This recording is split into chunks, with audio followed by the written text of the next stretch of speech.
열왕기하 25장 22절에서 30절, 열왕기하 이제 마지막 부분입니다. 최종적으로 이스라엘, 유다가 멸망을 맞게 됐죠. 그리고 마지막 시드기야가 눈이 뽑혀서 이제 포로로 잡혀가게 됩니다. 그리고 이제 사반의 손자 아히감의 아들 그달랴라는 사람을 이제 그곳에 왕이 아니라 이제 관할하고 감독하는 역할을 그 그달랴라는 사람한테 맡기죠. 뭐 친바벨론의 인물이겠죠, 정치적으로. 그래서 그 그달랴를 통해서 이제 남쪽 북쪽 모든 왕국이 바벨론을 잘 섬기도록 이제 독려를 하게 됩니다. 그런데 뭐 그 땅에는 이 바벨론, 친바벨론보다는 오히려 반대하는 세력들도 있겠죠. 그러면 이제 이집트 쪽에 붙어서 반바벨론, 정치적으로 그런 인물들이 있을 텐데, 바로 왕족이었던 엘리사마의 손자 느다냐의 아들 이스마엘이 그와 10명을 데리고 가서 그달랴를 죽입니다. 몇 달 만에.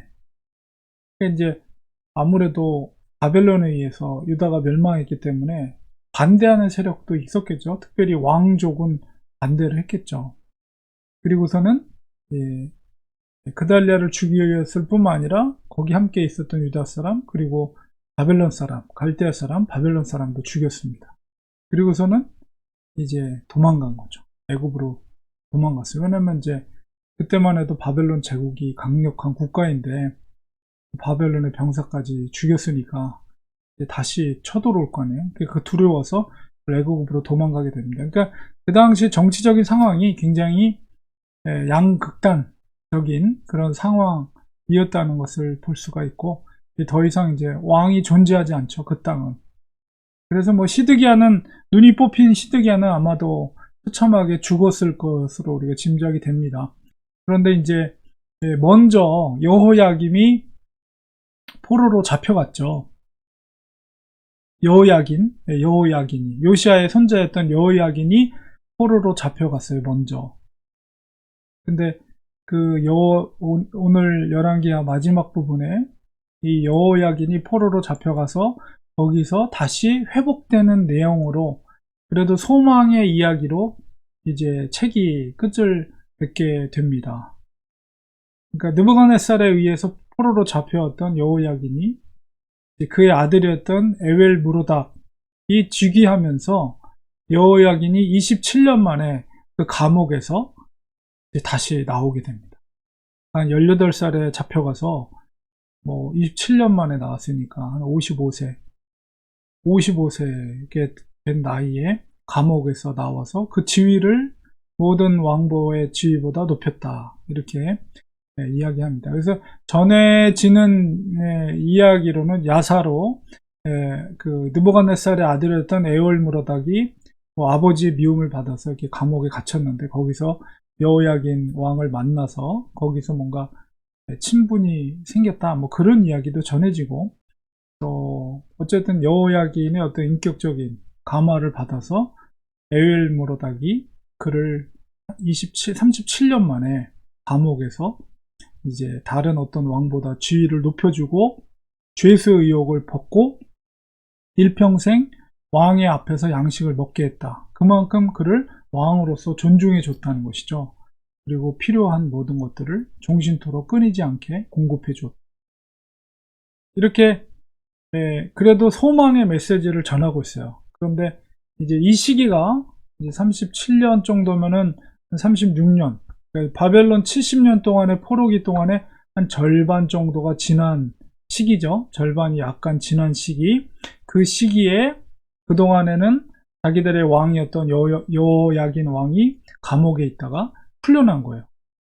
그래서 뭔가 지금 이 책이 사무엘상하나 열왕기상하는 이 책의 독자는 바로 이 바벨론의 포로기에 있는 그 백성들에게 읽히고자 하는 목적으로 쓰여진 역사책이거든요.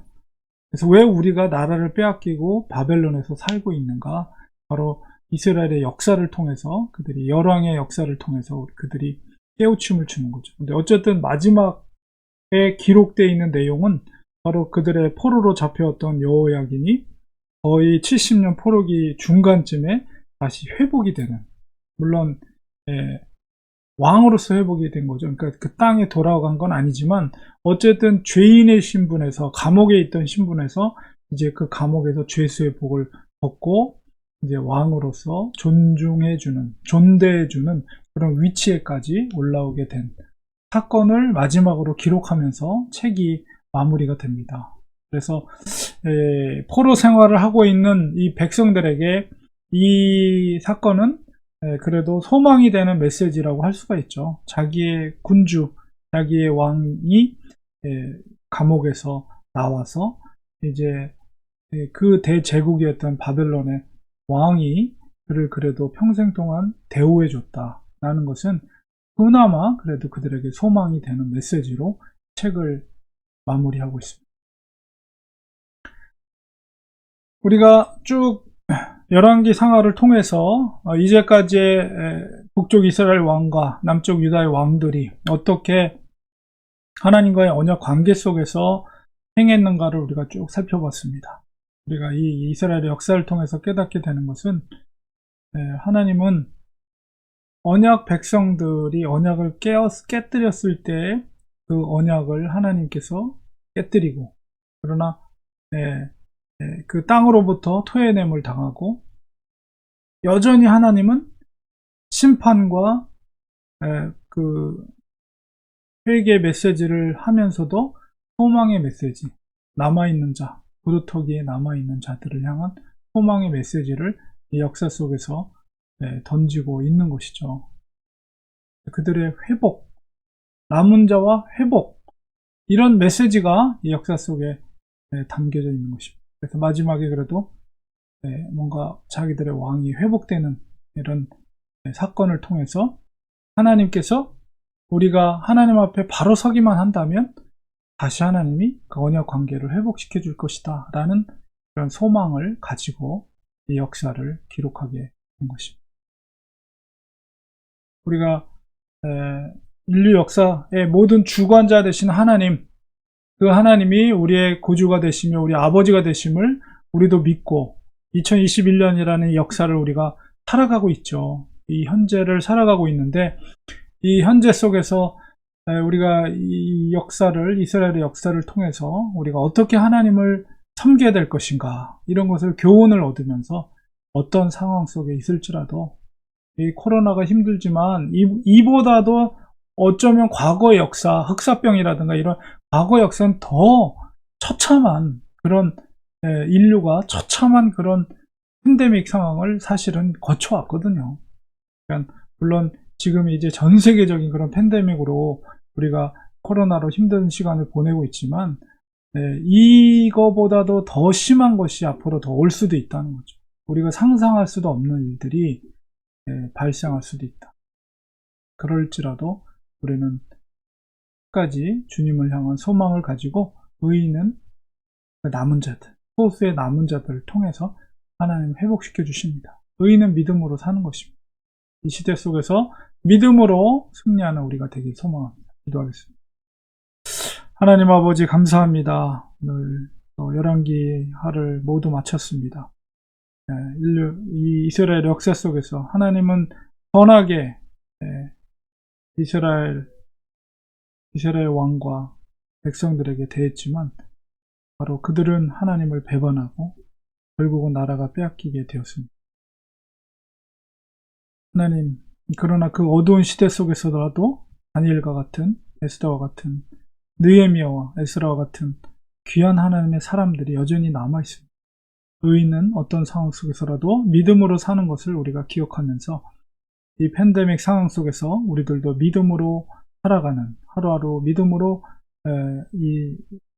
우리의 삶을 한 걸음 한 걸음 걸어갈 수 있는 저희들이 되도록 도와주시옵소서. 예수님의 이름으로 기도합니다.